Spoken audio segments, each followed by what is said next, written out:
तो आज संसद में लोकसभा स्पीकर का चुनाव होना है। 48 साल बाद ये पहला मौका होगा जब देश के संसद में लोकसभा स्पीकर का चुनाव हो रहा है। जी हाँ, 11 बजे का वक्त बताया जा रहा है जब लोकसभा स्पीकर का चुनाव होगा। इससे पहले अगर बात करें तो 1976 में चुनाव हुआ था और अब 48 साल बाद लोकसभा स्पीकर पद के लिए चुनाव होना है, यानी वोटिंग प्रक्रिया से गुजरेंगे। आपको बता दें कि जो बड़ी खबर इससे जुड़ी हुई आ रही है, थोड़ी ही देर में स्पीकर को लेकर शक्ति परीक्षण जो है वो होना है। ओम बिरला और के सुरेश ये दो उम्मीदवार हैं इस पद के लिए। एनडीए की तरफ से ओम बिरला है तो इंडी गठबंधन की तरफ से के सुरेश उम्मीदवार के तौर पर खड़े हैं। सुबह 11 बजे का वक्त काफी महत्वपूर्ण। टाइम्स नाउ नवभारत पर एक एक अपडेट हम आपको दिखा रहे हैं। आज सुबह 11 बजे जब लोकसभा अध्यक्ष पद के लिए वोटिंग होगी, वो तस्वीर भी हम आपको टाइम्स नाउ नवभारत पर दिखाएंगे। हमारे साथ जुड़े रहिएगा। देखिए, ओम बिरला जो है उम्मीदवार बनाए गए हैं और आज लोकसभा पहुंचने से पहले घर में कैसे उन्होंने पूजा अर्चना की, उनकी बीवी ने विजय तिलक लगाया उन्हें। और ये माना जा रहा है कि नंबर गेम की अगर बात करें तो एनडीए उम्मीदवार यानी ओम बिरला की जीत लगभग तय है।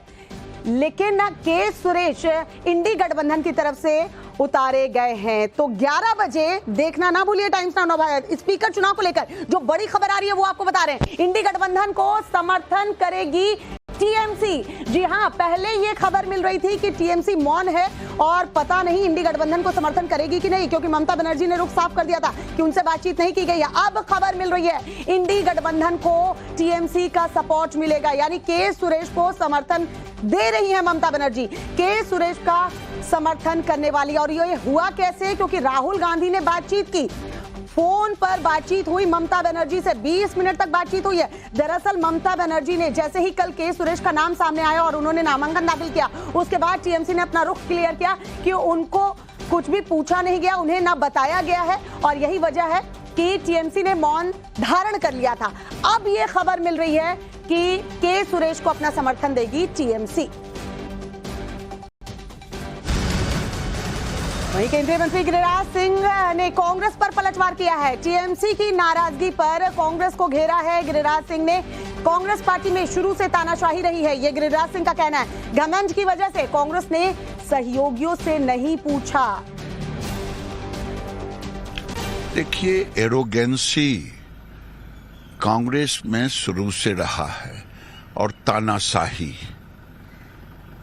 ये कांग्रेस का चरित्र रहा है और इसी कारण से उन्होंने किसी सहयोगी दल से, बड़े दलों से नहीं बात की है और यही कारण है कि उनके दलों में आंदोलनिक खींचातानी है गठबंधन में। इधर स्पीकर की वोटिंग पर किरण रिजिजू का बयान सामने आया है। कांग्रेस अपने फैसले पर दोबारा विचार करे, किरण रिजिजू ये कहते हुए पाए गए हैं। सर्वसम्मति से स्पीकर का फैसला होना चाहिए। किरण रिजिजू कह रहे हैं कि कांग्रेस को एक बार दोबारा से विचार करना चाहिए क्योंकि नंबर विपक्ष के पास नहीं है। बावजूद इसके कैंडिडेट जो है वो इंडी गठबंधन की तरफ से खड़ा किया गया है। और क्या कुछ कहा है किरण रिजिजू ने, सुनाते हैं आपको। नंबर का सवाल नहीं है, हमारे पास संख्या पर्याप्त है और मजबूती से अपना संख्या के साथ हम खड़े हैं, मगर ये संख्या का कोई बात नहीं है। ये हम चाहते हैं कि स्पीकर का पद जो लोकसभा का अध्यक्ष होते हैं वो पद जो है सब सर्वसम्मति से चुन के बिठाया जाए तो ये सबके लिए ठीक होगा, ये हमारा मानना है। लेकिन उनका ये कहना है कि शक्ति प्रदर्शन करके वो शक्ति का सवाल नहीं है, शक्ति तो हमारे पास नंबर तो है ही। अगर हम अपोजिशन को नहीं मानते तो हम उनसे बात ही नहीं करते, फिर हम सीधा चुनाव कर देते। हमारे पास संख्या है, लेकिन हम चाहते हैं कि निर्विरोध हो, इसलिए तो हम लोगों ने अपील किया है। और इस बड़ी खबर पर हमारे साथ हमारे दो सहयोगी रविकांत राय और हिमांशु तिवारी हमारे साथ बने हुए हैं। सबसे पहले रविकांत, आपका रुख करते हुए, किरण रिजिजू कह रहे हैं कि देखिए शक्ति प्रदर्शन जैसी कोई बात नहीं है, नंबर तो हमारे पास है ही, लेकिन सर्वसम्मति से चुना जाना चाहिए। क्या कांग्रेस दोबारा विचार करेगी?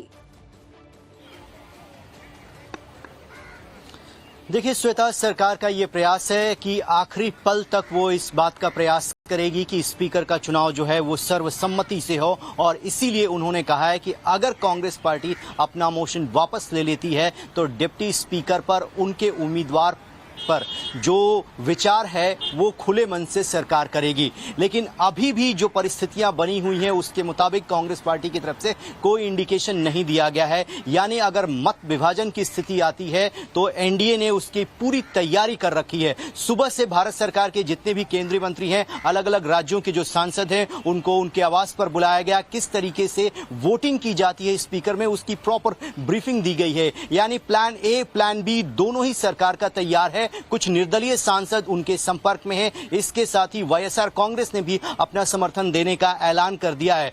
तो कुल मिलाकर एनडीए की स्ट्रेंथ इतनी है कि वो ओम बिरला को जिताने में कामयाब रहेगी। लेकिन जो पूरी परंपरा रही है, मर्यादा रही है, पार्लियामेंट की एक डिग्निटी होती है, गरिमा होती है, क्योंकि स्पीकर किसी पार्टी का नहीं होता है, स्पीकर पूरे लोकसभा का कस्टोडियन होता है। ऐसे में अगर सर्वसम्मति बन जाती तो ये बेहद अच्छा होता लोकतंत्र के लिए। यही प्रयास किया जा रहा है। राजनाथ सिंह लगातार मल्लिकार्जुन खड़गे के संपर्क में है और उन्होंने कहा कि मैं कई बार उनको फोन कर चुका हूं। वो बड़े नेता हैं और बहुत ही वरिष्ठ नेता है, उनको इस पर विचार करना चाहिए कि स्पीकर बीजेपी का नहीं लोकसभा का चुना जाना है। और ये पार्लियामेंट की गरिमा को बनाना न सिर्फ सत्ता पक्ष का बल्कि विपक्ष का भी काम है। ऐसी स्थिति में अब से लगभग 15 से 20 मिनट बाद परिस्थितियां पूरी तरीके से साफ हो जाएंगी कि क्या कांग्रेस पार्टी सरकार के इस विचार पर मानती है या नहीं।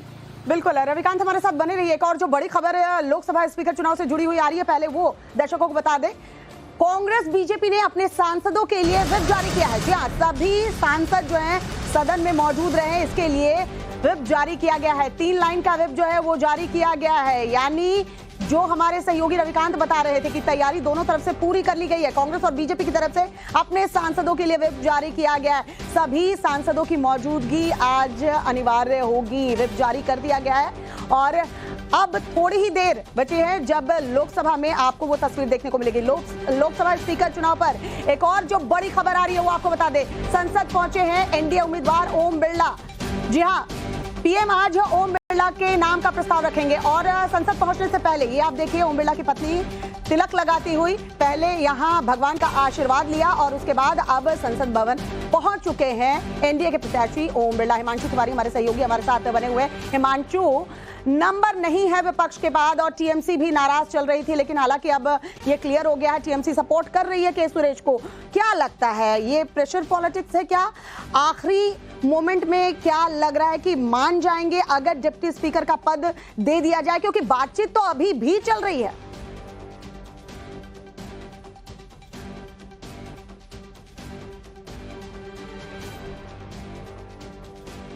हिमांशु, आपकी आवाज हम तक पहुंच नहीं पा रही है, लगता है आप म्यूट हैं। अगर आप अनम्यूट करेंगे तो आपकी आवाज हम तक पहुंच पाएगी।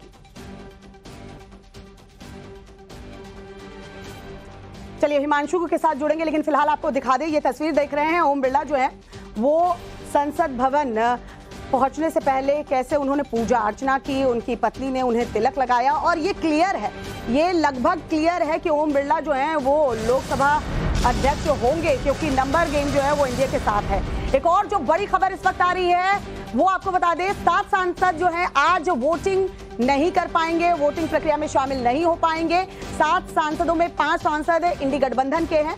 7 सांसदों ने दरअसल अभी तक संसद सदस्य की शपथ नहीं ली है और यही वजह है कि वो वोटिंग प्रक्रिया में शामिल नहीं होंगे। स्पीकर चुनाव के बाद इन 7 सांसदों को शपथ दिलवाई जाएगी। तो ये 7 सांसद जो हैं, जिसमें 5 सांसद इंडी गठबंधन के बताए जा रहे हैं, 2 इस वक्त जेल में हैं, अमृतपाल और राशिद इंजीनियर, जो आज वोटिंग प्रक्रिया में शामिल नहीं होंगे। तो इन्हें जो है आज जब स्पीकर चुनाव हो जाएगा उसके बाद इन 7 सांसदों को शपथ दिलवाई जाएगी। एक बड़ी खबर जो आ रही है वो हम आप तक पहुंचा रहे हैं। हमारे सहयोगी हिमांशु का रुख कर लेते हैं। हिमांशु, आप तक आवाज अगर पहुंच रही है तो जरा बताइए। जी, ये बताइए जरा, ये क्या हो रहा है? विपक्ष को पता है कि नंबर उनके पास नहीं है, तो ये कैसी पॉलिटिक्स है? क्या प्रेशर पॉलिटिक्स है कि आखिरी मोमेंट तक तैयार हो जाएं डिप्टी स्पीकर का पद देने के लिए? देखिए श्वेता, दरअसल में क्या है कि पहले की बात अलग थी लेकिन अब की बात अलग है। अब जो विपक्ष है उसके पास में नंबर है और नंबर होने के साथ में विपक्ष जो है वो जब उसने अब ये अपील की सरकार से कि आप डिप्टी स्पीकर का पद जो है उन्हें दे दीजिए, तो सर्वसम्मति से डिप्टी स्पीकर का पद विपक्ष के पास आ जाएगा और सर्वसम्मति से स्पीकर का पद जो है वो पक्ष के पास चला जाएगा। लेकिन जब सरकार ने बोला कि नहीं शर्तें नहीं होंगी, यदि आप शर्त के साथ में शर्त की बात करेंगे तो फिर बात नहीं बन पाएगी। उसके बाद में विपक्ष ने तय किया कि चूंकि उनके पास नंबर्स हैं, उनको अपने कार्यकर्ताओं को, अपने नेताओं को भी एक संदेश देना है और एक प्रकार से शक्ति प्रदर्शन करना है कि पहले का जो विपक्ष था अब उससे ज्यादा मजबूत विपक्ष है, तो वो अपनी बात को पूरी ताकत के साथ में रख रहा है। और अभी राहुल गांधी जो है, जो कि लीडर ऑफ ऑपोजिशन चुने गए हैं, वो अभी पार्लियामेंट के अंदर आए हैं। ये लेटेस्ट अपडेट मैं अपने दर्शकों को बताना चाहता हूं। तो विपक्ष जो है वो लगातार ये बताने की कोशिश कर रहा है कि उसके पास में नंबर्स हैं, अब वो भी अपनी बात को सरकार से मनवा सकता है और यदि सरकार उनकी बात नहीं मानेगी तो वो भी अपनी तरफ से कैंडिडेट खड़ा कर सकते हैं और यही हुआ। उन्होंने अपना कैंडिडेट खड़ा कर दिया है। पहले बात ये कही जा रही थी कि टीएमसी जो है वो उनका समर्थन नहीं कर रही है, लेकिन अब टीएमसी जो है उसने स्पष्ट कर दिया है कि वो इंडिया गठबंधन का जो भी प्रत्याशी है उनको वो सपोर्ट करेंगे। उसके अलावा जो अखिलेश यादव हैं, वो कल ही लगातार अखिलेश यादव और राहुल गांधी की तरफ से कहा जाता रहा है कि सरकार जो है बात ही नहीं मान रही है। डिप्टी स्पीकर का पद यदि सर्वसम्मति से देने बात हो जाती है, हिमांशु, अब देखना होगा, 11 बजे का वक्त, बहुत कम वक्त बचा है और देखिए क्या होगा, क्योंकि सस्पेंस अभी तक बरकरार है और उम्मीद सब यही कर रहे हैं कि क्या सर्वसम्मति से ओम बिरला का नाम पास कर दिया जाएगा या फिर चुनाव प्रक्रिया से गुजरेंगे। एक और जो बड़ी खबर लोकसभा स्पीकर चुनाव से जुड़ी हुई आ रही है वो आपको बता दें। कांग्रेस सांसद गौरव गोगोई का सरकार पर हमला देखने को मिला है। सरकार को रवैया बदलना होगा, गौरव गोगोई कह रहे हैं। सरकार ने जो रवैया अपनाया है, दरअसल उसको लेकर गौरव गोगोई हमलावर नजर आ रहे हैं। देखिए, जैसे हमने कहा कि सत्ता पक्ष को अपना रवैया बदलने की जरूरत है। अगर सहमति वो चाहते हैं तो सहमति सबकी बातें सुनने के बाद होती है और सत्ता पक्ष ये तय नहीं कर सकती कि कौन से मुद्दों को पहले और कौन से मुद्दों को बाद में लेगी। तो इसलिए मुझे लगता है कि आज के बाद सत्ता पक्ष को ये संदेश मिलना चाहिए कि 2024 का पहला का सदन और 2024 के बाद का सदन में बहुत जमीन आसमान का फर्क है। अच्छा, ममता बनर्जी और अभिषेक बनर्जी का भी कहना है कि कल इंडिया ब्लॉक ने उनसे कांटेक्ट नहीं किया, उनके लोगों से कांटेक्ट नहीं हुआ अनाउंस करने से पहले नाम का, उस पर क्या कहना है?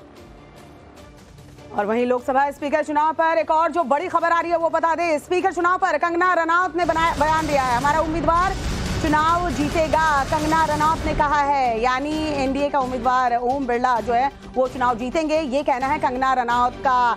बड़ी खबर लोकसभा स्पीकर चुनाव से जुड़ी हुई जो आ रही है, एक के बाद एक हम आपको बता रहे हैं। 7 नंबर की यह खबर बता रहे हैं, बड़ी खबर। स्पीकर चुनाव पर कंगना रनौत का बयान सामने आया है, हमारा उम्मीदवार चुनाव जीतेगा, कंगना ये कह रही हैं। जी, स्पीकर का आज चुनाव होना है, क्या कहना चाहेंगे? हम लोग वोटिंग करेंगे और हमारा कहना वही है जो हमारी पार्टी का कहना है and we are very excited, specially for me this is first time, तो I am very excited. Om Birla ji के लिए क्या उम्मीदें हैं, कैसा लग रहा है कि वो जीत जाएंगे, पूरा सपोर्ट? बिल्कुल, हम लोग ही जीतेंगे, हमारी ही पार्टी सत्ता में है तो हमारी ही पार्टी के जो स्पीकर हैं वो जीतेंगे। वो इंडिया ब्लॉक ने भी अपना कैंडिडेट उतारा हुआ है, खैर वो तो उतारेंगे ही, उनकी जो इच्छा है वो करेंगे, लेकिन हमारे आपने लिखा क्या हुआ हो गई। Tell me. Speakers elections and how do you see the India bloc leaders? और लगातार सांसद जो हैं संसद भवन पहुंच रहे हैं क्योंकि बहुत कम वक्त बचा है। एक के बाद एक जो बड़ी खबर आ रही है वो भी हम आपको बता रहे हैं। हिमांशु का रुख कर लेते हैं जल्दी से। हिमांशु, जरा ये बताइए, गौरव गोगोई को आपने भी सुना होगा, कह रहे हैं कि इस बार विपक्ष बहुत मजबूत है, तो क्या ये केवल संदेश देने की कोशिश है कि हमने डिप्टी स्पीकर का पद मांगा था, आपने नहीं दिया, तो हम कैंडिडेट उतारेंगे और वोटिंग प्रक्रिया होकर रहेगी? बिल्कुल, देखिए अभी हमारे सहयोगी भी बता रहे थे, रवि भी बता रहे थे और मैंने भी बताया कि इस बार स्थिति बदली हुई है। 2014 और 2019 की अपेक्षा इस बार जो विपक्ष है वो ज्यादा ताकतवर है, उनके नंबर्स ज्यादा हैं, वो ज्यादा मजबूत है। और जिस तरीके से उसने सरकार के सामने अपनी बात रखी, उसके बाद में सरकार ने उनकी बात सुनी नहीं, तो उन्होंने ये तय किया कि यही मौका है शक्ति प्रदर्शन करने का और ये भी जांच लेने का कि सरकार के पक्ष में कितने नंबर्स आते हैं और पक्ष में कितने नंबर्स आते हैं। और यही वजह है कि जब सरकार की तरफ से विपक्ष की बात नहीं मानी गई तो विपक्ष ने कहा कि हम अपना उम्मीदवार उतारेंगे। और अभी राजनाथ सिंह यहाँ पर पहुंच चुके हैं, गृह मंत्री अमित शाह यहाँ पर पहुंच चुके हैं, जेपी नड्डा यहाँ पर पहुंच चुके हैं। कुछ देर के बाद में यहाँ पर प्रधानमंत्री नरेंद्र मोदी भी आने वाले हैं और जो प्रोसीजर है वोटिंग का वो अब धीरे धीरे स्टार्ट होगा। लगभग 11 बजे के आसपास जो है वोटिंग प्रारंभ हो सकती है। और इंतजार हम कर रहे हैं, दर्शक भी इंतजार कर रहे हैं, वो तस्वीरें जब सामने आएंगी संसद भवन से वो भी हम दिखाएंगे। रविकांत, जरा ये समझाइए कि ये जो आज संसद भवन में हम देखेंगे, लोकसभा में जो देखेंगे, 48 साल बाद ये ऐसा मौका है जब वोटिंग होगी, तो क्या ये अभी सिर्फ शुरुआत भर है? ये दिखाने की कोशिश की जा रही है कि देखिए अभी तो आगे और भी आपको झेलना होगा। अगर विपक्ष को नहीं सुना, अनसुना किया, तो ऐसे कई पल और आपको देखने को मिलेंगे। बिल्कुल श्वेता, आपने ठीक कहा, क्योंकि इस बार जो विपक्ष है वो 10 साल की तुलना में सबसे ज्यादा ताकतवर है और कांग्रेस पार्टी बेहद उत्साह में है। कल ही लीडर ऑफ ऑपोजिशन जो है राहुल गांधी को चुना गया है, तो आप समझिए कि चाहे वो सीबीआई डायरेक्टर की नियुक्ति हो, सब जगह लीडर ऑफ ऑपोजिशन जो है वो बैठता है और प्रधानमंत्री जब भी इस तरीके की बैठक बुलाएंगे तो राहुल गांधी का आमना सामना प्रधानमंत्री से होगा। इसीलिए ये उत्साह और ये तल्खी दोनों तरफ से देखी जा रही है। अब दो प्रक्रियाएं अपनाई जाएंगी यहाँ पर, या तो सदन प्रारंभ होने से पहले कांग्रेस पार्टी इस बात पर आम सहमति जता दे कि वो एनडीए के स्पीकर का समर्थन करने जा रही है, तो सभी जितने भी मेंबर ऑफ पार्लियामेंट जो लोकसभा में मौजूद होंगे वो टेबल थपथपाकर यानी ध्वनि मत से लोकसभा का स्पीकर चुन लिया जाएगा। लेकिन अगर इस पर सहमति नहीं बनती है, लास्ट मोमेंट तक अगर कांग्रेस पार्टी और इंडिया अलायंस जो है ओम बिरला का विरोध करता है, तो जो नया पार्लियामेंट बनकर तैयार हुआ है उसमें इलेक्ट्रॉनिक डिस्प्ले नहीं है, सिटिंग अरेंजमेंट अभी तय नहीं हुआ है, इसीलिए वहां पर इलेक्ट्रॉनिक वोटिंग नहीं होगी। इसलिए मत विभाजन के लिए पर्चियां दी जाएंगी और वो पर्चियों के आधार पर उसकी काउंटिंग होगी। यानी आखिरी मोमेंट तक ये पता नहीं चल पाएगा कि क्या ध्वनि मत से ओम बिरला का नाम पास हो जाएगा या फिर वोटिंग होती है। लेकिन वो तस्वीर टाइम्स नाउ नवभारत पर हम अपने दर्शकों को दिखाएंगे। एक और जो बड़ी खबर पहले आ रही है वो बता दें, वोटिंग से पहले कांग्रेस सांसद इमरान मसूद ने कहा है संसद में ज्यादा नंबर मायने नहीं रखते, इस बार मजबूत विपक्ष है, बेहतर रिजल्ट होंगे। अब हमारे साथ हैं सर, जिस तरह से आज स्पीकर का चुनाव है और एनडीए के पास जो नंबर्स हैं वो ज्यादा हैं, तो आप इसे किस तरह से देख रहे हैं? देखिए, लोकतंत्र के अंदर ये सब चीजें जो हैं मायने नहीं रखती हैं। कहना चाहेंगे पहले दिन एक बड़ी परीक्षा सर स्पीकर के चुनाव की सर। How you?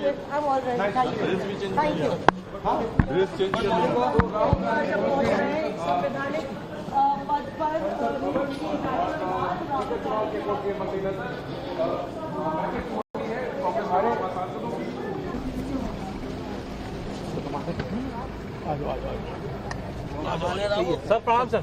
लाइए, नमस्कार। इतनी फाइल मत दीजिए सर क्या अभी कुछ नहीं बोलेंगे सर। अपील कर रहे हैं, सरकार ने अपील करी है कि बोलेंगे, सरकार ने अपील करी है कि वापस ले लें नॉमिनेशन। अभी कुछ नहीं बोलेंगे, अभी हम अपने लीडर्सों से बात करेंगे, उसके बाद बोलेंगे। उनको बधाई और विपक्ष को साथ लेकर के चले। सर, अयोध्या पूरा नरक बना हुआ है, जिस पानी जो है नाले का पानी जो है आप नरक कह सकते हो, मैं नहीं कह सकता हूँ, लेकिन जो हालत है वो नगर निगम की वजह से हुई सर। जल जमाव हो गया है। एनओपी के तौर पे आप नेता विपक्ष बन गए। पहला दिन है आपका राहुल जी, और पहले दिन ही कहना चाहेंगे पहले दिन एक बड़ी परीक्षा सर स्पीकर के चुनाव की sir. How you? Congress MP Imran Masood साहब हमारे साथ हैं सर, जिस तरह से आज स्पीकर का चुनाव है और एनडीए के पास जो नंबर्स हैं वो ज्यादा हैं,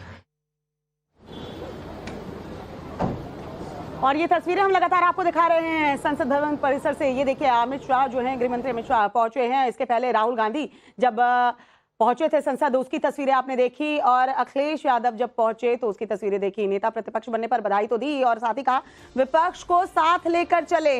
अब बस कुछ ही देर का वक्त बचा है, कुछ ही देर में जो है वो वोटिंग होगी। लेकिन देखिए, उम्मीद अभी तक की जा रही है कि संसद शुरू होने से पहले शायद, इसीलिए तो नॉमिनेशन डाले हैं, और जब नॉमिनेशन डालते हैं तो चुनाव के लिए ही डालते ना। कुछ रात को कुछ बातचीत सर, कुछ आइस ब्रेकिंग स्पीकर साहब, अभी भी आप लोग अड़े हुए हैं सर? नहीं, अब तो बातचीत ही नहीं तो सवाल उठता नहीं। यहाँ पे मल्लिकार्जुन खड़गे साहब वो तो कहते हैं कि कोई भी बातचीत या मध्यस्थता सरकार की तरफ नहीं है, कुछ ही मल्लिकार्जुन खड़गे को आप सुन रहे थे, वो भी पहुंचे हैं संसद भवन। पूछा गया जब कि क्या ऐसा हो सकता है नॉमिनेशन जो फाइल किया है वो वापस ले लिया जाए, लेकिन उन्होंने कहा कि कुछ भी बातचीत नहीं हुई है और जब पर्चा दाखिल किया जाता, नामांकन दाखिल किया जाता, जाहिर सी बात है चुनाव के लिए ही किया जाता है। यानी अभी भी जिस बात को लेकर चर्चा हो रही थी कि आखिरी वक्त तक शायद नॉमिनेशन जो दाखिल किए हैं के सुरेश ने वो वापस ले लिया जाए, ध्वनि मत से ओम बिरला का नाम जो है वो पास हो जाए लोकसभा अध्यक्ष पद के लिए, लेकिन अब ऐसा लग नहीं रहा है। यानी पर्चियां बट सकती हैं, पर्चियां बटेंगी या ध्वनि मत से नाम पास होगा, जो भी स्थिति रहेगी। तस्वीर सबसे पहले टाइम्स नाउ नव भारत पर हम आपको दिखाएंगे। हमारे रिपोर्टर इस वक्त ग्राउंड पर मौजूद हैं और देखिए ये शक्ति परीक्षण एक तरीके से। राहुल गांधी, अखिलेश यादव संसद पहुंच चुके हैं, तस्वीरें टाइम्स नाउ नव भारत पर हमने आपको दिखाई। राजनाथ सिंह भी पहुंच चुके हैं और अमित शाह भी पहुंच चुके हैं। मल्लिकार्जुन खड़गे की पहुंचने की तस्वीर भी हमने आपको दिखाई। तो अब थोड़ी ही देर में जो है लोकसभा अध्यक्ष पद के लिए चुनाव होना है और पर्चियां लगभग तय हैं कि बांटी जाएंगी, क्योंकि मल्लिकार्जुन खड़गे को आपने सुना, उन्होंने कहा कि किसी तरह की कोई बातचीत नहीं हुई है, कोई मध्यस्थता नहीं हुई है। यानी कि आखिरी मोमेंट में जो बात कही जा रही थी कि हो सकता है नामांकन वापस ले लिया जाएगा, ऐसा नहीं होगा।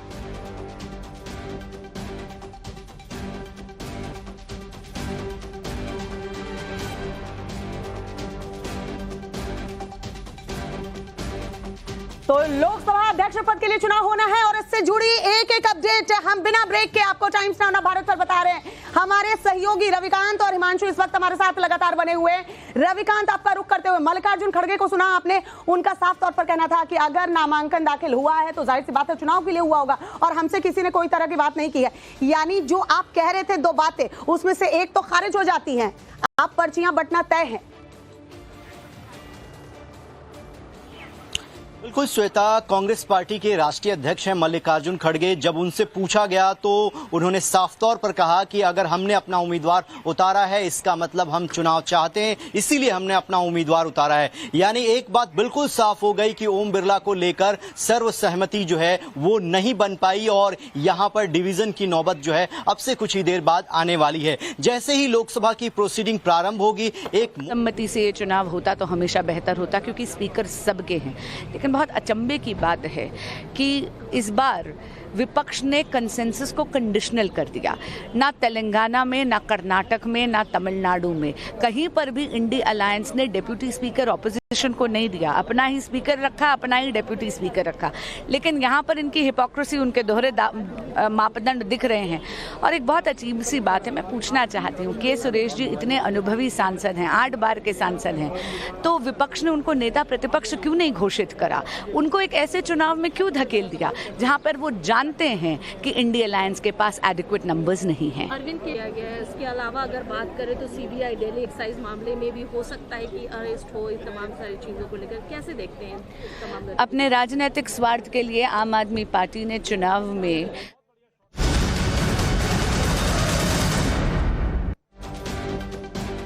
और स्पीकर चुनाव पर अगली बड़ी खबर है। केंद्रीय मंत्री चिराग पासवान ने विपक्ष पर हमला बोला है। विपक्ष के हट की वजह से ये स्थिति पैदा हुई है। चिराग पासवान का ऐसा कहना है, विपक्ष के पास पर्याप्त संख्या नहीं है।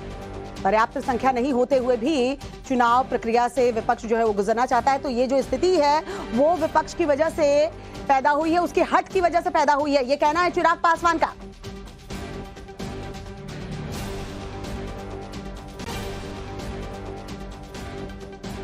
देखिए, पहली बात तो खैर स्पीकर किसी पक्ष का या किसी दल के नहीं होते, वो पूरे सदन के होते हैं। सत्ता पक्ष हो, विपक्ष हो, सबके होते हैं। ऐसे में सर्वसहमति से इनका चुनाव होना चाहिए, ऐसी एक परंपरा रही है। आज़ादी के बाद से अक्सर हम लोगों ने देखा है कि इसी परंपरा का सत्ता पक्ष विपक्ष निर्वहन करते हुए सर्वसहमति से स्पीकर को चुना जाता है। बट बहरहाल विपक्ष की जिद की वजह से एक ऐसी परिस्थिति सामने आई है और विपक्ष पूरी तरीके से जानता है कि ना उनके पास संख्या है, ना उनके पास वो आंकड़े हैं जिससे वो अपने प्रत्याशियों को। राहुल गांधी के स्टेटमेंट के बाद तो क्या है? और दूसरी तरफ एक बात ये भी है कि अभिषेक बैनर्जी जो टीएमसी से है, उन्होंने कहा कि हमसे कोई इस विषय में बातचीत नहीं की गई। तो एकजुटता कहाँ से? दिख नहीं रही है इस मामले में, क्या कहें? नहीं, आई थिंक सारे अपोजिशन लीडर से बात करके ही ये डिसीजन लिया होगा कैंडिडेट देने का। बाकी अभी पता चलेगा अंदर जाने के बाद कि क्या सवाल एलओपी बनाया गया है राहुल गांधी जी को, कैसे देखते हैं इस पूरे विषय? नहीं, अच्छा है। दल कांग्रेस के तरफ से, मतलब विपक्ष की तरफ से वो एलओपी बने हैं, तो उनको बहुत बहुत शुभकामना और अच्छा करें, और सबको साथ लेकर के, जितने भी विपक्ष के दल है उनके सभी नेताओं को साथ लेके चलें। तो लगातार एक के बाद एक रिएक्शन भी आ रहे हैं, और जो बड़ी खबर है स्पीकर चुनाव से जुड़ी हुई आ रही है वो भी हम आप तक पहुंचा रहे हैं। हमारे दो सहयोगी इस वक्त फील्ड में मौजूद हैं। रविकांत का रुख करते हुए, रविकांत, लगातार जो विपक्ष के नेता हैं, चाहे अखिलेश यादव हो या मीसा भारती हो, देखिए वो यही कह रहे हैं कि विपक्ष को साथ लेकर चले राहुल गांधी। शुभकामनाएं तो दे रहे हैं, साथ ही साथ ये भी कहते हुए नजर आ रहे हैं। दूसरी तरफ चिराग पासवान ये कह रहे हैं कि हट है विपक्ष का, और यही वजह है कि ये स्थिति पैदा हुई है। तो वाकई क्या सिर्फ अपनी जिद पूरी कर रहा है विपक्ष? देखिए, विपक्ष अपनी जिद नहीं पूरी कर रहा है। विपक्ष ये जताना चाहता है सरकार को कि उसकी स्थिति अब 2019 वाली नहीं रही।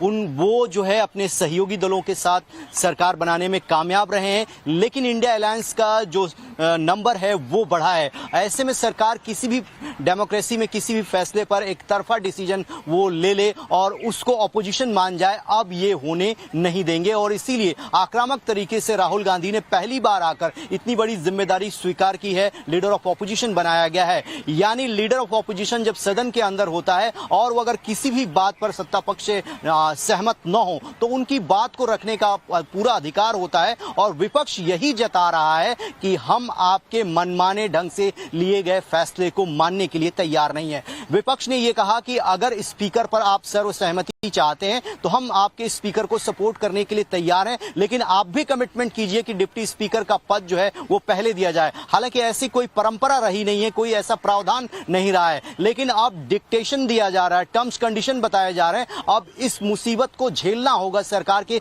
जो फ्लोर मैनेजर है, उनको देखना होगा कि किस तरीके से फ्लोर का मैनेजमेंट किया जाए ताकि एडिक्वेट नंबर जो है वो उनके पास रहे। हालांकि इसमें फिलहाल लोकसभा स्पीकर के चुनाव में कोई दिक्कत जो है वो एनडीए को नहीं आने वाली है, लेकिन कोई ऐसे बिल होते हैं जिसमें 2/3 बहुमत की जरूरत होती है, वहां पर सरकार जो है सदन के अंदर थोड़ी दिक्कत उसको आ सकती है और वहां पर नंबर अरेंज करने होंगे। क्या रहेगा रविकांत, उस पर बातचीत हम करते रहेंगे। आज के चुनाव को लेकर तमाम बड़ी अपडेट टाइम्स नाम नवभारत पर आप देख रहे हैं इस वक्त की सबसे बड़ी खबर।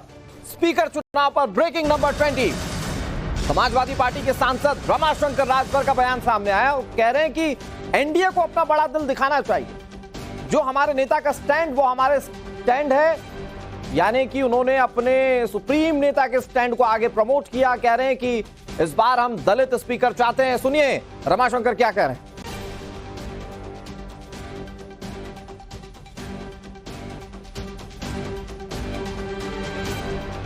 रमाशंकर राजभर जी हमारे साथ हैं। सर, जिस तरह से आज आप लोग की बैठक भी है, स्पीकर का चुनाव भी है, एनडीए के पास ज्यादा नंबर्स हैं, फिर भी जिस तरह से अलायंस की तरफ से कांग्रेस जो है अपना उम्मीदवार उन्हें खड़ा किया स्पीकर के तौर पे, कैसे देख रहे हैं आज का दिन?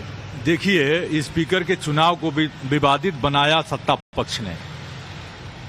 जब हमेशा से परंपरा रही है कि डिप्टी स्पीकर विपक्ष का होगा तो इसमें सत्ता को पहल करना चाहिए था। अगर सत्ता पहल नहीं करती है तो विपक्ष अपना काम करेगा, मजबूती के साथ लड़ेगा। और इसको भाजपा और एनडीए को ये जवाब देना पड़ेगा कि एक दलित सांसद जो 8 बार के सांसद हैं, उनको वो सबसे योग्य व्यक्ति हैं और उनको हम लोग स्पीकर बनाने के लिए प्रयास करेंगे और सत्ता पक्ष के साथ लड़ाई लड़ा जाएगा।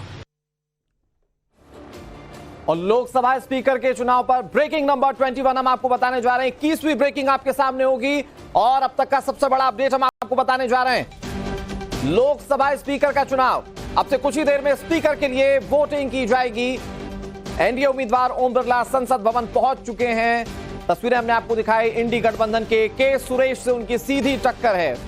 डेप्यूटी स्पीकर का पद विपक्ष चाहता था, जिसके लिए बीजेपी राजी नहीं हुई और उसके बाद आज 48 साल बाद एक बार फिर से वो मौका जब स्पीकर पद के लिए टकराव है। एक तरफ विपक्ष है तो एक तरफ पक्ष है।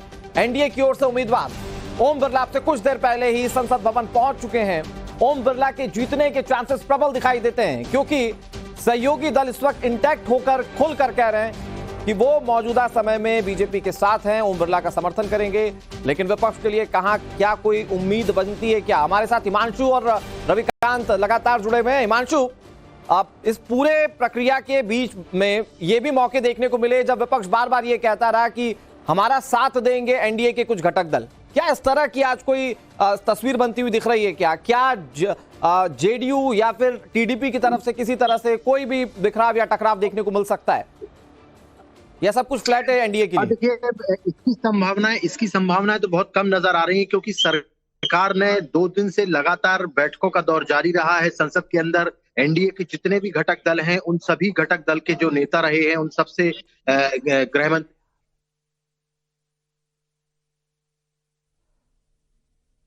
और इस वक्त आप लोकसभा की कार्यवाही देख रहे हैं। ये लोकसभा की कार्यवाही आज बहुत इंपॉर्टेंट है, क्योंकि आज स्पीकर पद के लिए चुनाव होने जा रहा है। ओम बिरला एक तरफ, दूसरी तरफ के सुरेश, जो कि इंडिया अलायंस की ओर से उम्मीदवार बनाए गए हैं। देखिए, अगर आप एनडीए की बात करें तो एनडीए का पूरा नंबर गेम क्या है? 293 तो उसके पास घटक दल मिलाकर पूरे सांसदों की संख्या दिखती है। इसमें वाईएसआरसीपी को अगर जोड़ दें तो 4 और अदर्स जो कि उम्मीद की जा रही है, जो कि एनडीए का साथ देंगे, तो कुल मिलाकर 300 सांसदों का पूरा नंबर इस वक्त मौजूदा सरकार के पास दिखता है स्पीकर पद के लिए। लेकिन विपक्ष दरअसल इस बार के चुनाव में यह दिखाना चाहता है कि पहले जैसे संसद का स्वरूप नहीं रहने वाला, जितने भी फैसले होंगे वो उतने आसान नहीं रहने वाले, चाहे वो स्पीकर पद का ही क्यों ना हो। विपक्ष से जब बात की थी राजनाथ सिंह ने, तो उस वक्त डेप्यूटी स्पीकर का पद अपने पास रखने की बात कही थी विपक्ष ने, जिस पर सहमति नहीं बनी। तो आज आप ये कार्यवाही देख रहे हैं जिसमें स्पीकर पद के लिए चुनाव होना है। जरा देखिए सदन की कार्यवाही live.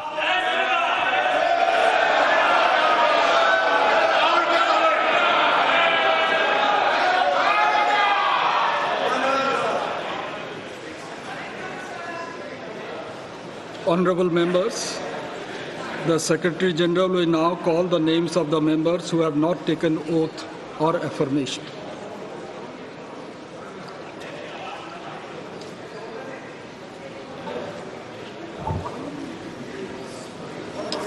Jammu and Kashmir, Shri Abdul Rashid Sheikh.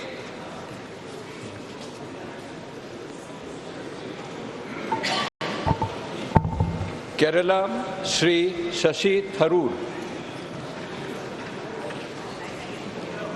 Punjab, Shri Amritpal Singh. West Bengal, Shri S.K. Nurul Islam.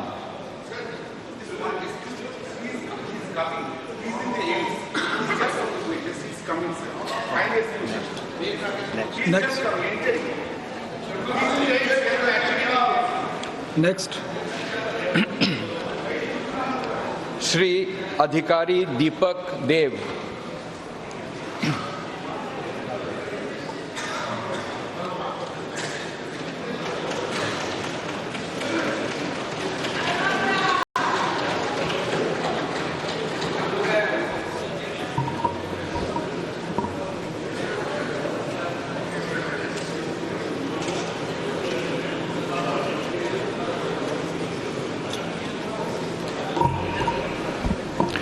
নমস্কার, আমি দীপক অধিকারী দেব লোকসভার সদস্য নির্বাচিত হইয়া ঈশ্বরের নামে শপথ করিতেছি যে আমি বিধি দ্বারা প্রতিষ্ঠিত ভারতের সংবিধানের প্রতি প্রকৃত বিশ্বাস ও আনুগত্য পোষণ করিব।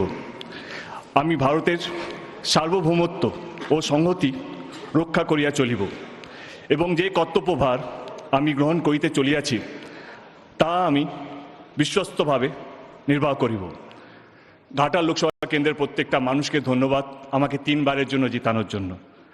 জয় হিন্দ, জয় বাংলা। ধন্যবাদ।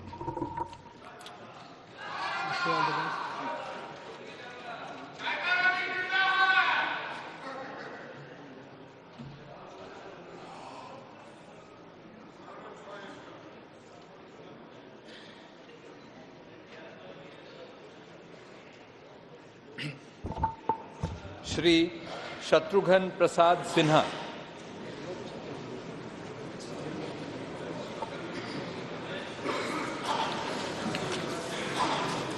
Honorable members, I have received 16 notices of motions for election of Speaker. All the notices are in order. Now we will take up the motions for the election of Speaker of the Lok Sabha. I call upon Prime Minister Shri Narendra Modi to move the motion.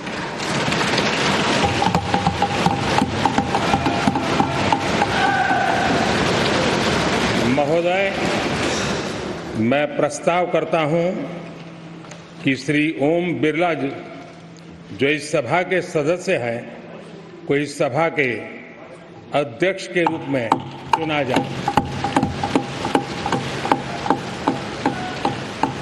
Shri Rajnath Singh to second the motion. महोदय, आपकी अनुमति से माननीय प्रधानमंत्री जी द्वारा प्रस्तुत प्रस्ताव का मैं समर्थन करता हूं। श्री राजीव रंजन सिंह एलएस लालन सिंह। अध्यक्ष महोदय, मैं प्रस्ताव करता हूं कि श्री ओम बिरला जी, जो लोकसभा के माननीय सदस्य हैं, इस सदन के अध्यक्ष के रूप में उनके नाम का मैं प्रस्ताव करता हूं। Doctor Rajkumar Sangwan to second the motion.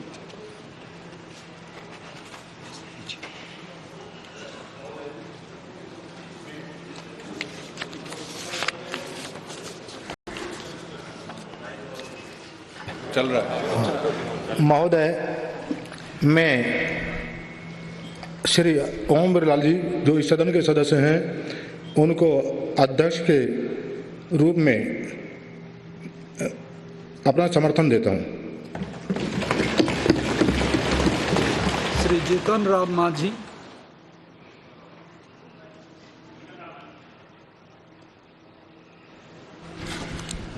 अध्यक्ष महोदय, हम श्री ओम बिरला जी को, जो मेंबर के हाउस हैं, उनको स्पीकर के रूप में चुनने के लिए प्रस्ताव देता हूं। श्री शिवराज सिंह चौहान। माननीय अध्यक्ष महोदय, माननीय प्रधानमंत्री जी द्वारा प्रस्तुत प्रस्ताव का माननीय जीतन राम मांझी जी द्वारा प्रस्तुत प्रस्ताव का मैं समर्थन करता हूं। Shri Amit Shah.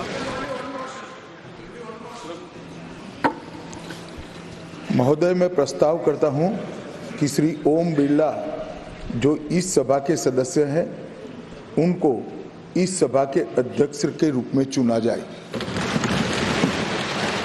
Shri Nitin Jairam Gadkari to second the motion. माननीय अध्यक्ष महोदय, आदरणीय प्रधानमंत्री जी ने इस सभागृह, आदरणीय अमित शाह जी ने जो प्रस्ताव रखा है, उसका मैं अनुमोदन करता हूं। श्री जादव प्रताप राव गणपत राव। महोदय, मैं प्रस्ताव करता हूं कि माननीय श्री ओम बिरला जी, जो इस सभा के सदस्य हैं, इनको इस सभा के अध्यक्ष के रूप में चुना जाए। Shri Dattare Sunil Dattare. I support a motion moved by Pratap Rao Dadhav. Shri Chirag Paswan. महोदय, मैं प्रस्ताव करता हूं कि श्री ओम बिरला जी, जो इस सभा के सदस्य हैं, को इस सभा के अध्यक्ष के रूप में चुना जाए। Shri Jayant Basumatary to second the motion.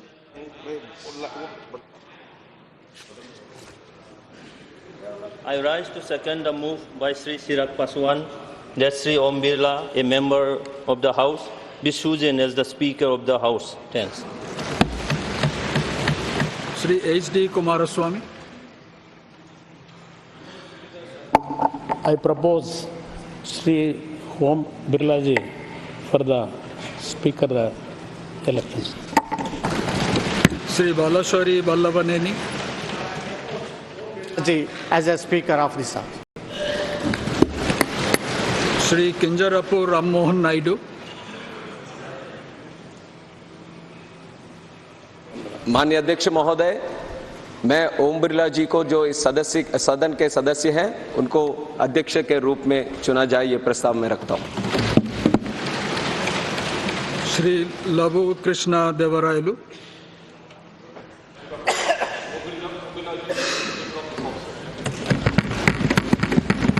Dr. Indra Hang Suba to move the motion.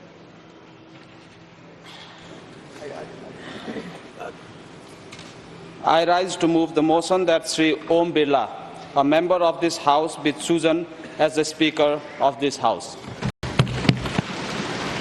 Shri Fani Bhushan Chaudhary to second the motion. Speaker, sir, I second the motion. Shrimati Anupriya Patel. अध्यक्ष महोदय, मैं प्रस्ताव करती हूं कि श्री ओम बिरला जी जो इस सभा के सदस्य हैं उनको इस सभा के अध्यक्ष के रूप में चुना जाए। श्री किशन पाल। श्री कृष्ण पाल। मैं इसका समर्थन करता हूं। Shri Arvind Ganpat Sawant to move the motion.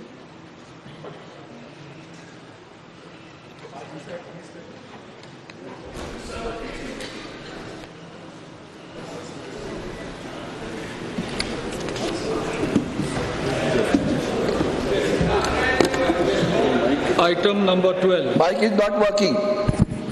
Sir, Honorable Chairman, sir, that Shri Kodikunil Suresh, a member of this House, be chosen as the Speaker of the House, sir. Thank you. Shri N.K. Premchandran to second the motion. I second the motion moved by my letter friend Shri Anand Sir. To nominate Shri K. Suresh as the Speaker. Anand Bhadauria to move the motion. महोदय, मैं प्रस्ताव करता हूं कि श्री के सुरेश जी जो इस सदन के माननीय सदस्य हैं को लोकसभा का अध्यक्ष चुना जाए। Shri Tariq Anwar to second the motion.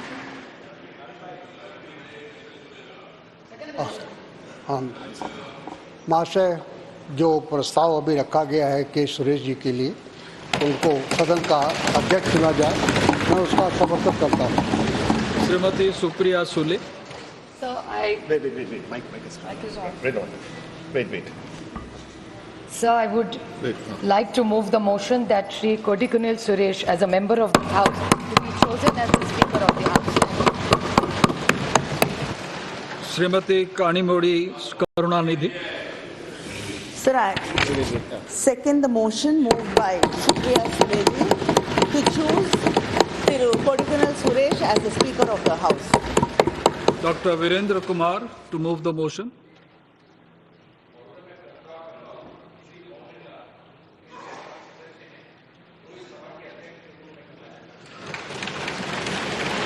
Shri Joel Oram to second the motion.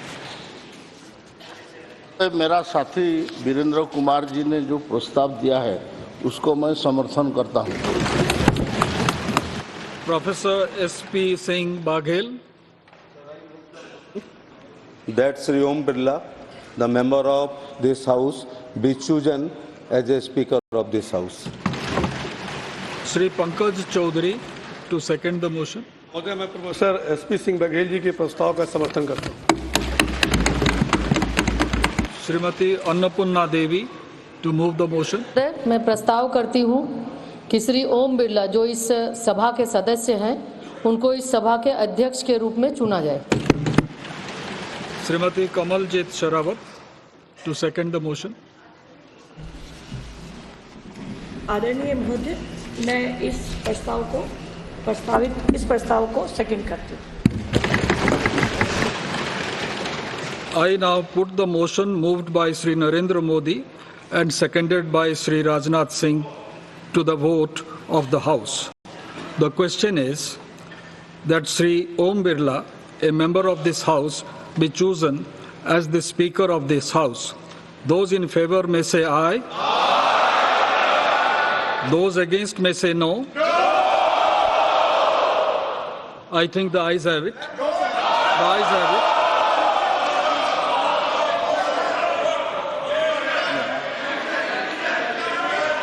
The motion is adopted.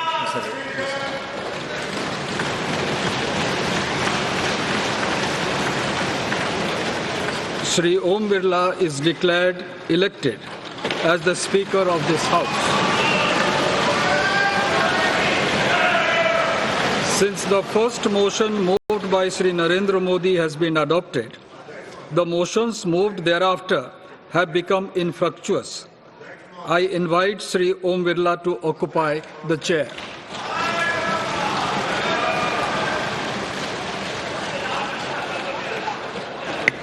इन्होंने डिवीजन फोर्स नहीं किया है, इसलिए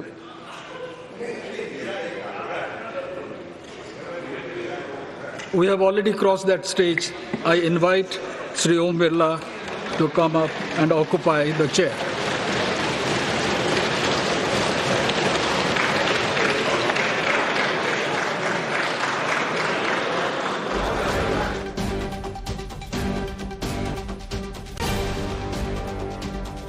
ये बड़ी खबर आपको बता दें, ओम बिरला लोकसभा के स्पीकर चुन लिए गए हैं।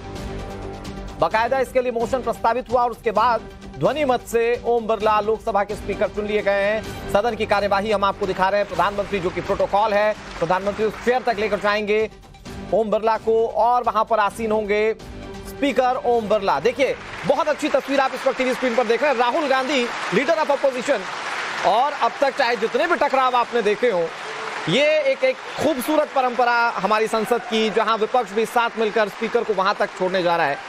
जो स्पीकर होता है उसके लिए अपने आगे बैठे हुए सारे सांसद जो हैं वो बराबर होते हैं, और ऐसे में स्पीकर को उनके पद पर आसीन करने के लिए ले जाते हुए संसदीय कार्य मंत्री किरण रिजिजू को आप देख रहे हैं, Rahul Gandhi, leader of opposition. और चूंकि प्रधानमंत्री नरेंद्र मोदी ने यह प्रस्ताव रखा था कि उन्हें स्पीकर बनाया जाए, वो खुद उन्हें वहां पर चेयर पर आसीन होने के लिए छोड़कर आ रहे हैं। ये तस्वीर आपके सामने टीवी स्क्रीन पर। अब तक इस पूरे लोकसभा स्पीकर के इलेक्शन को लेकर टकराव की स्थिति थी। विपक्ष कह रहा था कि हम अपना उम्मीदवार उतारेंगे ही, क्योंकि डेप्यूटी स्पीकर के पद की मांग की गई थी विपक्ष की ओर से। लेकिन वहां पर भारतीय जनता पार्टी, या यूं कहिए कि एनडीए सरकार ने इस मांग को विपक्ष का नहीं माना। चुनाव हुआ और चुनाव के बाद स्पीकर पद पर आसीन होते हुए एक बार फिर से ओम बिरला, ये तस्वीर आपके सामने टीवी स्क्रीन पर। और ओम बिरला यहां से क्या कहते हैं, ये देखिए, हाथ जोड़कर सभी का अभिवादन स्वीकार कर रहे हैं। हालांकि सदन की कार्यवाही से एक चीज और साफ हो गई है, जो लगातार एनडीए के घटक दलों को लेकर सवाल विपक्ष उठाता रहा। Honorable Speaker, sir, before the business could begin, I would like to thank Sri Bhartruhari Mehtab, who has discharged his duties as Speaker pro tem. He has completed entire proceedings of oath and affirmation very smoothly within 2 days until the election of the Honorable Speaker this morning. I profusely thank him on behalf of the government and Honorable Prime Minister also. I also thank the panel of chairpersons for their valuable contribution. I also thank the Secretary General of Lok Sabha and staff of Lok Sabha Secretariat, who have completed the work within the time frame under the guidance of the Speaker pro tem and the panel of chairpersons. On behalf of the entire House, I thank all of them. Once again, I thank all the honourable members for your cooperation.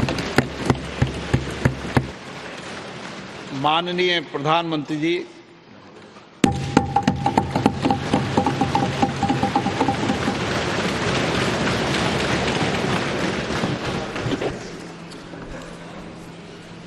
आदरणीय अध्यक्ष महोदय, ये सदन का सौभाग्य है कि आप दूसरी बार इस आसन पर विराजमान हो रहे हैं। आपको और इस पूरे सदन को मेरी तरफ से मैं बहुत बहुत बधाई देता हूं।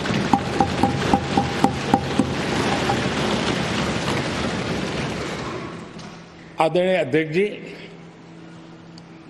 मेरी तरफ से आपको शुभकामनाएं हैं, लेकिन इस पूरे सदन की तरफ से भी आपको अनेक अनेक शुभकामनाएं। अमृत काल के इस महत्वपूर्ण कालखंड में दूसरी बार इस पद पर विराजमान होना बहुत बड़ा दायित्व आपको मिला है और आपका 5 वर्ष का अनुभव और आपके साथ हम लोगों का 5 साल का अनुभव, हम सबका विश्वास है कि आप आने वाले 5 साल हम सबका मार्गदर्शन भी करेंगे और देश की आशा अपेक्षाएं पूर्ण करने के लिए ये सदन अपना दायित्व निभाने में आपकी बहुत बड़ी भूमिका रहेगी। आदरणीय अध्यक्ष जी, हमारे शास्त्रों में कहा गया है कि विनम्र और व्यवहार कुशल व्यक्ति सफल सहज रूप से होता है और आपको तो उसके साथ साथ एक मीठी मीठी मुस्कान भी मिली हुई है। आपके चेहरे को ये मीठी मीठी मुस्कान पूरे सदन को भी प्रसन्न रखती है। मुझे विश्वास है आप हर कदम पर नए प्रतिमान, नए कीर्तिमान गढ़ते आए हैं। 18वीं लोकसभा में स्पीकर का कार्यभार दूसरी बार संभालना ये अपने आप में एक बड़ा नया रिकॉर्ड बनते हम देख रहे हैं। श्री बलराम जाखड़ जी वो पहले ऐसे अध्यक्ष थे जिन्होंने 5 साल कार्यकाल पूरा करके फिर दोबारा उनको स्पीकर बनने का अवसर मिला था। उसके बाद आप हैं जिन्हें 5 साल पूर्ण करने के बाद दोबारा इस पद पर आसीन होने का अवसर मिला। गत 20 साल का एक ऐसा कालखंड रहा है कि ज्यादातर स्पीकर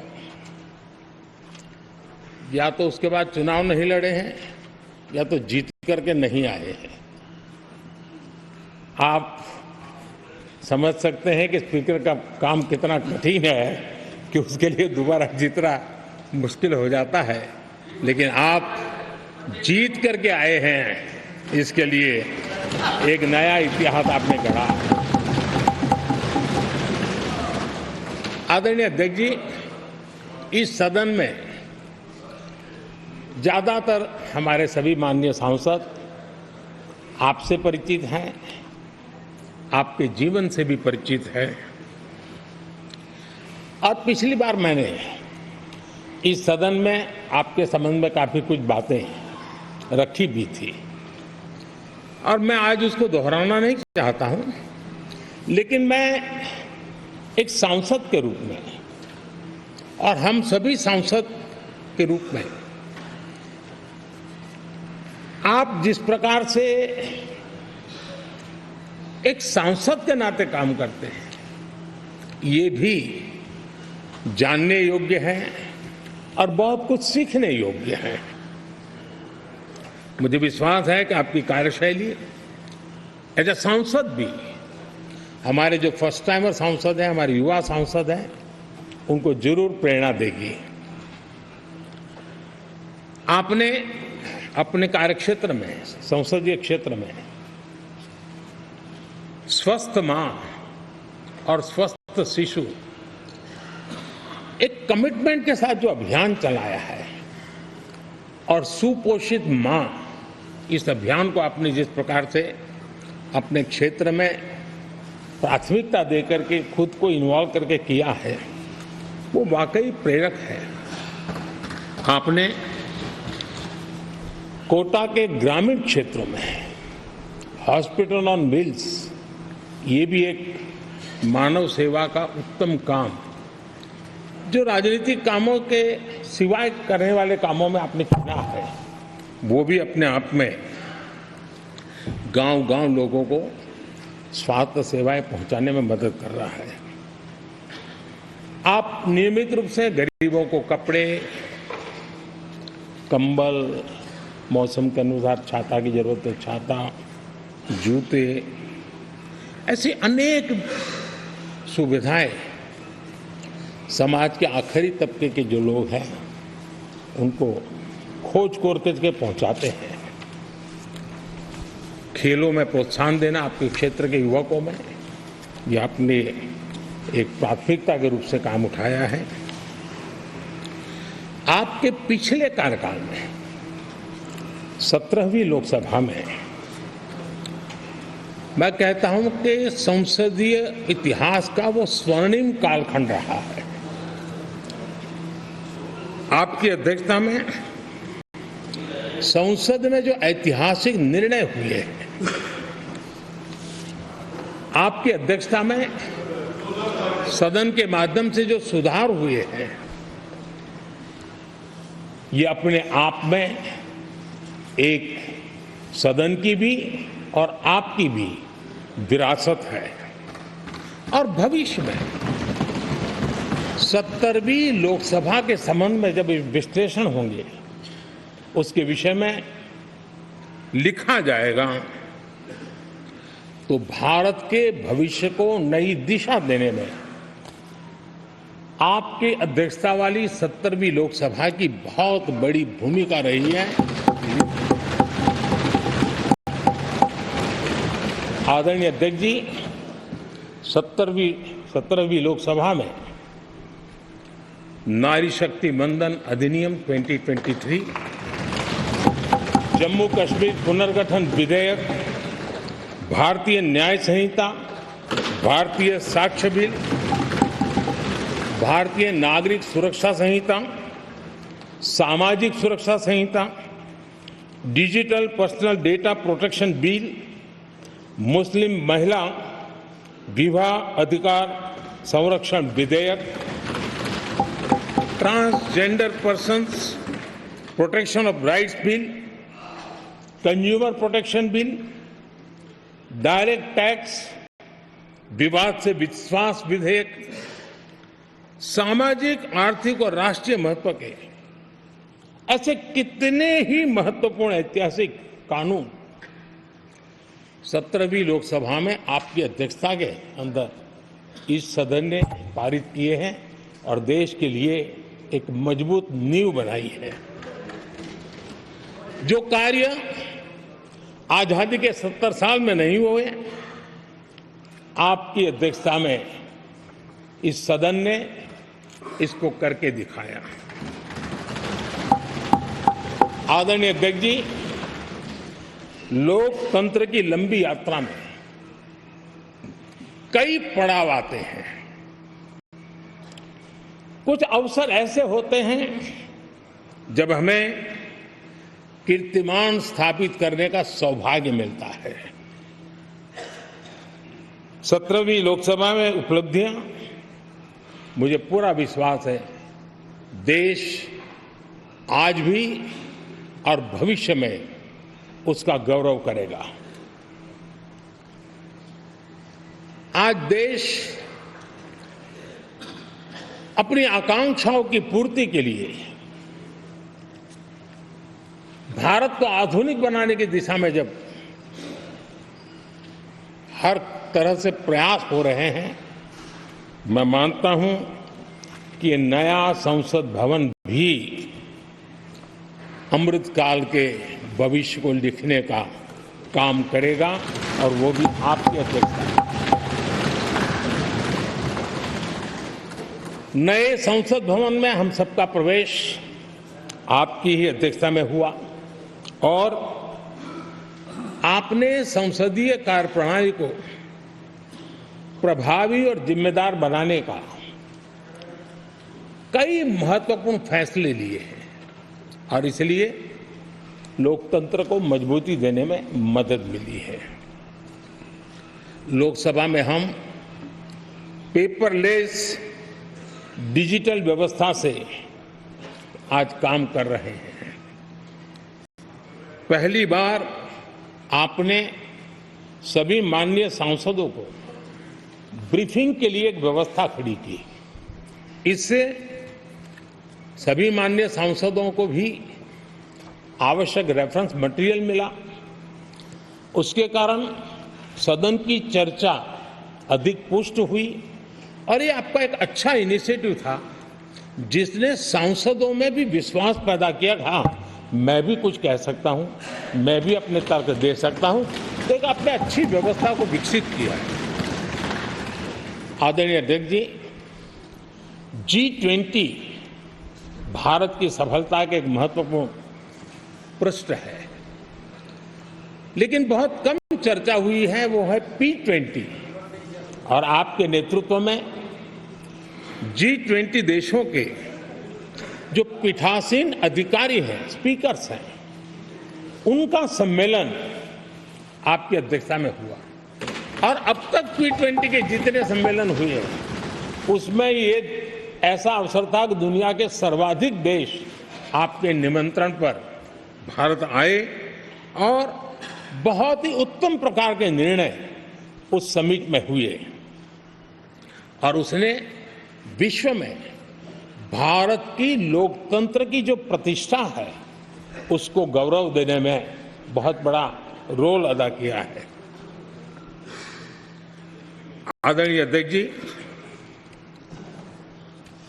ये हमारा भवन ये सिर्फ 4 दीवारें नहीं है। हमारा ये संसद 140 करोड़ देशवासियों की आशा का केंद्र है।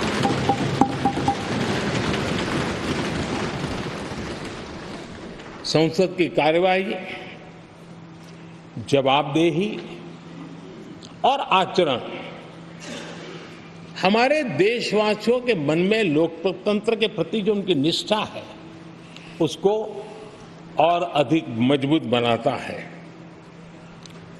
आपके मार्गदर्शन में 17वीं लोकसभा उसकी प्रोडक्टिविटी 25 साल के हाईएस्ट लेवल पर 97% रही और इसके लिए सब माननीय सदस्य तो अभिनंदन के अधिकारी हैं, लेकिन आप विशेष अभिनंदन के अधिकारी हैं। कोरोना जैसे मुश्किल कालखंड में आपने हर सांसद से व्यक्तिगत फोन पर बात करके उनका हाल पूछा। कहीं किसी सांसद की बीमारी की खबर आई तो आपने सदन के अध्यक्ष के नाते व्यक्तिगत रूप से उसकी चिंता की और वो सभी दल के सांसदों से जब मुझे सुनने को मिलता था मुझे बड़ा गर्व होता था कि जैसे आप इस सदन के परिवार के मुखिया के रूप में उस कोरोना कालखंड में भी व्यक्तिगत चिंता करते थे। कोरोना काल में भी आपने सदन का काम रुकने नहीं दिया। सांसदों ने भी आपके हर सुझाव को सर आंखों पे चढ़ाया। किसी को ऊपर बैठने के लिए कहा तो वो वहां जाके बैठा, किसी को दूसरे जगह भी जाके बैठने के लिए कहा तो वो भी बैठा, लेकिन देश के काम को किसी ने रुकने नहीं दिया। लेकिन आपने ये जो फैसले किए उसका परिणाम है कि हम उस कठिन कालखंड में भी कार्य कर पाए। और ये खुशी की बात है कि कोरोना काल में सदन ने 170% प्रोडक्टिविटी, ये अपने आप में दुनिया के लिए एक बहुत बड़ी खबर है। आदरणीय अध्यक्ष जी, हम सब चाहते हैं कि सदन में आचरण, सदन के नियमों का पालन हम सब करें और आपने बड़े सटीक तरीके से संतुलित करके और कभी कभी कठोरता के साथ भी फैसले लिए हैं। मैं जानता हूं कि ऐसे निर्णय आपको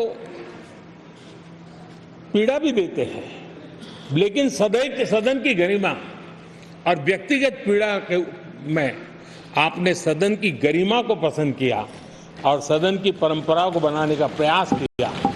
ये साहसपूर्ण काम के लिए भी आदरणीय अध्यक्ष जी आप अभिनंदन के अधिकारी हैं। मुझे विश्वास है आदरणीय अध्यक्ष जी आप तो सफल होने ही वाले हैं, लेकिन आपकी अध्यक्षता में ये 18वीं लोकसभा भी बहुत सफलतापूर्वक देश के नागरिकों के सपनों को पूर्ण करेगी। मैं फिर एक बार आपको इस महत्वपूर्ण दायित्व के लिए और देश को विकास की नई ऊंचाइयों पर ले जाने वाले इस सदन की अध्यक्षता के लिए हृदय से बहुत बहुत शुभकामनाएं देता हूं, बहुत बहुत बधाई देता हूं। Shri Rahul Gandhi ji,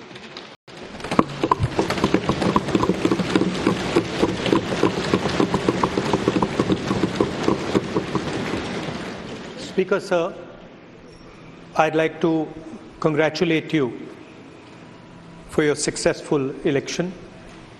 For the second time that you have been elected, I'd like to congratulate you on behalf of the entire opposition, on behalf of the India Alliance.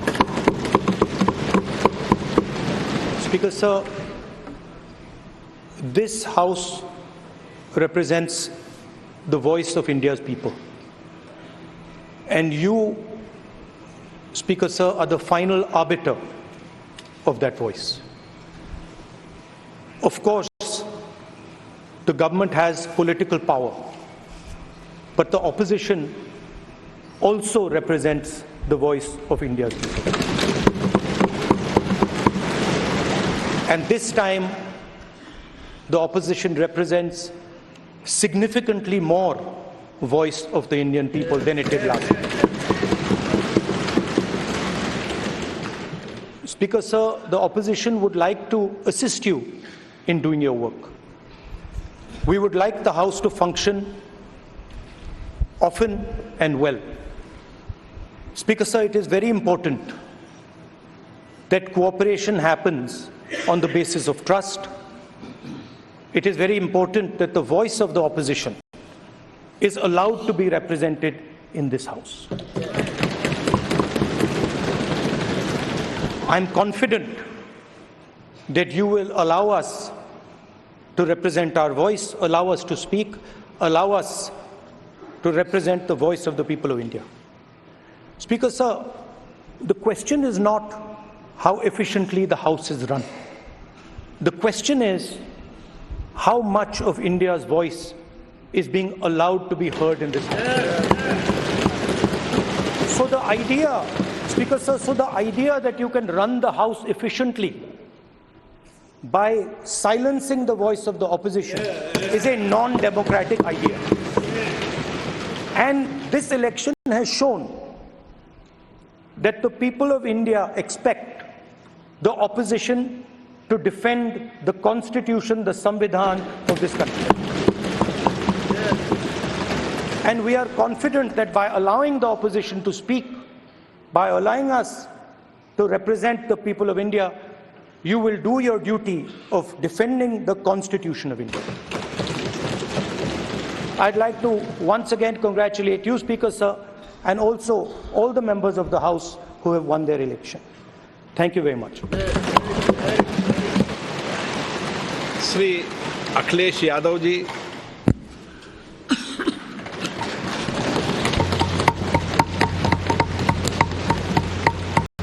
Lok Sabha के नवनिर्वाचित अध्यक्ष जी को मैं बहुत बहुत बधाई और शुभकामनाएं देना चाहता हूं। जहां प्रधानमंत्री जी और हमारे साथी लीडर ओपोजिशन ने आपको बधाई दी है, वहीं मैं भी उनसे जुड़ करके आपको बधाई देना चाहता हूं। आप इस सदन के स्पीकर दोबारा चुने गए हैं। आपके पास 5 साल का जहां अनुभव रहा है, वहीं आपके पुराने और नए सदन का भी आपको अनुभव रहा है। मैं अपनी तरफ से, अपने साथ के सभी सदस्यों की तरफ से बहुत बहुत बधाई और शुभकामनाएं देता हूं। जिस पद पर आप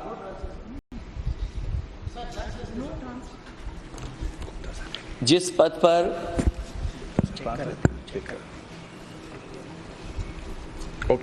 पद पर आप बैठे हैं, इससे बहुत गौरवशाली परंपराएं जुड़ी हुई हैं और हम सब यही मानते हैं कि बिना भेदभाव के आगे बढ़ेगा और लोकसभा के अध्यक्ष के रूप में आप हर सांसद और हर दल को बराबरी का मौका और सम्मान देंगे। निष्पक्षता इस महान पद की महान जिम्मेदारी है। आप लोकतांत्रिक न्याय के मुख्य न्यायाधीश की तरह बैठे हैं। हम सबकी आपसे अपेक्षा है कि किसी भी जनप्रतिनिधि की आवाज दबाई न जाए और ना ही निष्कासन जैसी कार्रवाई दोबारा सदन की गरिमा को ठेस पहुंचाएं। आपका अंकुश विपक्ष पे तो रहता ही है, लेकिन आपका अंकुश सत्ता पक्ष पे भी रहे।